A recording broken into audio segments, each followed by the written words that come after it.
গত বছরের জুনে ময়মনসিংহের মুক্তাগাছায় নিমুরিয়া গ্রামের ৭৫ একর ভাড়া জমির মধ্যে দিয়ে শুরু হয় ২০ মেগাওয়াট ক্ষমতা সম্পন্ন সৌরবিদ্যুৎ প্রকল্প নির্মাণের কাজ। এটি বাস্তবায়ন করেছে জুলস পাওয়ার লিমিটেড। ইতিমধ্যে সম্পন্ন হয়েছে মাটি ভরাটের কাজ। এখন বসানো হবে পিলারের উপর সৌরবিদ্যুৎ প্যানেল। স্থানীয়রা বলছেন, বিগত ২৫ থেকে ৩০ বছর ধরে তাদের জমি পতিত পড়ে থাকলেও সোলার প্রজেক্ট হয় প্রতি বছর ভাড়া পাচ্ছেন তারা। এছাড়াও কর্মসংস্থানের সুযোগ হয়েছে অনেক বেকারের।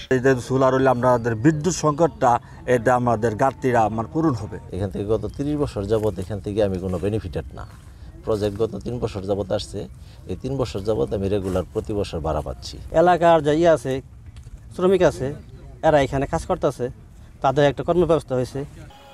জনপ্রতিনিধিরা বলছেন, সোলার প্রজেক্ট থেকে উৎপাদিত বিদ্যুতে মিটবে স্থানীয় চাহিদা। আলোয় আলোকিত হবে মুক্তাগাছা, কমবে চুরি ছিনতাই সহ নানা অপরাধ। প্রতিটা অঞ্চল আলোকিত হবে।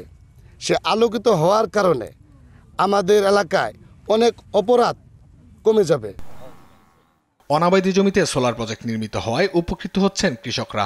আগামী জুন মাসে এই প্রকল্প থেকে জাতীয় গ্রিডে যুক্ত হবে ২০ মেগাওয়াট বিদ্যুৎ। এই জায়গায় যতটুকু পতিত পাইছি তাতে ২০ মেগাওয়াট হয়। আমরা এই ২০ মেগাওয়াটেরই প্রপোজ করি গভর্নমেন্টের কাছে।